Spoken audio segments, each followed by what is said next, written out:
So our next candidate for governor is Lisa Marie. Lisa, thanks for joining us today. Oh, thank you for having me. So let's just start off and tell people a little bit about yourself. Well, my mother and I talked my mother into moving to Idaho in 1978 with 14 boxes and two bicycles. And that was quite the journey because we were from the East Coast. And my mother sent me to Idaho to broaden my horizons and to go west. And when I went home, I didn't care for the things that were going on the East Coast at that time. We were in a recession, and it seemed to me that it was people were really nice, and that meant something to me. So we landed dirt in 1979. I went to Capitol. I went to Boise. I went to Boise State, and something that was always really apparent to most people was that I was always just a little bit different, and maybe a lot different. I lived very realistic. I was raised with my mother. So actually, when we moved to Idaho, we didn't have a car. So we would take the bus and walk. And most people during that time frame didn't know how to even ride a bus. So to me, life here was a challenge every single day. But because I talked my mom into moving to Idaho, I always had it vested in my heart that there was a love that I had for the state. So, where I stand today is the love that I have for the world, for our entire earth, is gratitude. It took a long time to get to a place to where I wasn't angry.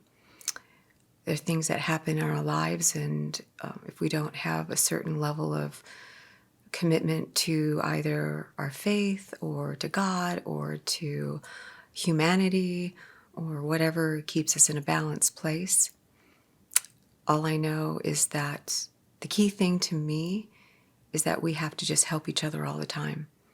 And that's my heart.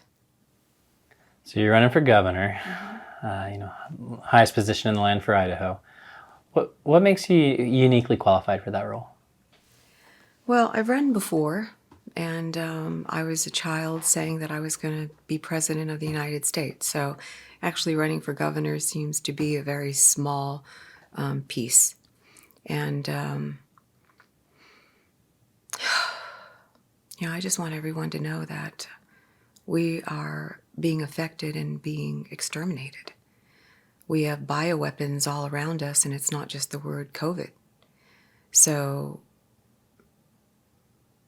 my pause to everyone right now is to just go deep down inside and say, who's going to fix the problems that we have? Is it going to be the governor? Is it going to be the president? Is it going to be city council? We're the only ones that are able to take control. And to me, it's not about running as a position. It's about everyone collaborating and say, look, we have a human race problem right now, and we're not going to be here. And I'm not talking in a doomsday situation. I mean, I believe in the Bible. I believe in where history is. And it seems to me that us as a human race keep making the same mistakes over and over again. And we have to collaborate and come together. So if it takes running for governor for people to say, could I run for governor? A final piece in why I'm running for governor is I'm really disgusted in our political system. And I believe that there's enough fraud that's going on in our elections that it's this time for me to expose it. And that's what I'm going to do. So you talked a little bit about some of the challenges and things that are going on right now. Mm-hmm. What would you say are the two biggest challenges facing Idahoans? And if governor, what would you do about it? Well, Idahoans are facing, in my opinion, the same problems that we're having on a global level. We're in World War III. And it's not okay because we continue to make the same problems over and over again and the same mistakes. And we have to get to our space and believe in saving humanity. A number of us question that, should the human race continue? The torture that's going on to our children is unfathomable. The COVID vaccine is a bioweapon, and that's the word that I'm going to use. We are exterminating our children. And the number one thing that we can do right now is to make that bioweapon illegal for at least any child that's 18 and under. Number two, what are we doing to really help each other and help our neighbors and collaborate together? Each of you have the power to make a change. You don't have to wait for Congress. You don't have to wait for bills to be passed. The only way that we're going to make it through this, it doesn't matter what any of our titles are. It matters what we're going to do to hold hands and do everything we can to save the planet, make those changes immediately, and put our children first, because they are the only ones that are going to be able to make a substantial change to the human race. They're the ones that have more to lose than we do. If you think about the world today, social media, everything, it does feel like everyone's a lot more polarized. You talked a lot about how do we bring people together. How do we do that?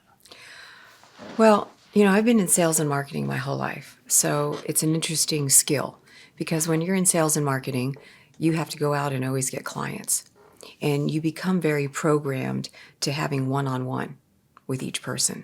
And when you look at someone's eyes and you say to them, what can I do to help you? Or do you need an egg, if it's your neighbor? Or, I go to businesses all day long. That's why no one sees my signs. I've never done signs. I'm not going to make signs for running for an elected position, because I believe that if we cannot fix problems or bring problems to the surface that are in our own backyard, then we're not going to be able to fix anything. And so, Eagle means a lot to me because I was raised there. My children. And the state of Idaho means a lot to me. And the United States means a lot to me. But they're all interconnected. And so we have to have human contact. And with all the social media that's gone on, there's a real strength to it. But there's nothing like being face-to-face going, look, what is wrong? Are you okay? Is your business okay? So instead of waiting for city council, instead of waiting for these decisions, get with your mayor. And I won't talk about how many disappointments have been there, because they're too busy. The structure that we have in place right now between city council and mayors and then Congress and your commissioners, there's too many people any longer. They're so overworked that it takes everyone from business owners and mothers and fathers to go, okay, what's going on our block? Let's make sure that all of our neighbors are okay. So everyone goes to each neighbor and go, look, let's just get together once a week or once a month. Do you need help with your children? And that's the same with businesses. And that's the thing that I have faith in humanity is going to be able to make it through this. Because when COVID hit, it was a shock to everyone, but people came together. And unfortunately, time has shown over the history of everything, hundreds of thousands of years, that until it's almost near-death experiences or death experiences, that people are just going to come together and go, what are we going to do? And that's where we're at.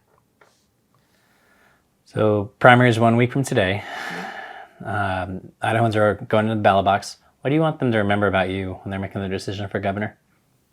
Well, the most important thing is I want them to remember that they can run for any elected position and not have what you would consider as a normal campaign.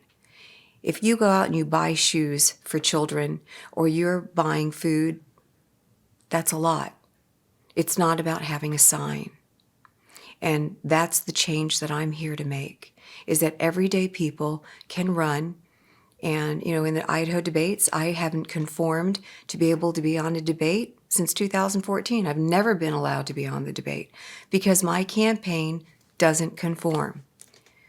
But do they ask me how many posters I've paid for to print for Michael Vaughn, who's missing? Have they asked how many homeless I help? Have they asked how much money I take out of my pocket, just to help people every day? That's not being asked. So in my opinion, you should be known for what you do, not who you are. And that's where the tipping point is. And I will be running for president if it's 2024, 2028. My resume is very big, and most people can just Google me up. You'll find what I've done with my companies. I just want to be a person in my life that just, if you help one person, it's no different than helping millions and billions. And just be a role model from the heart. Lisa Marie, candidate for governor. Thank you so much for joining with us tonight. Oh, thank you so much, and blessings.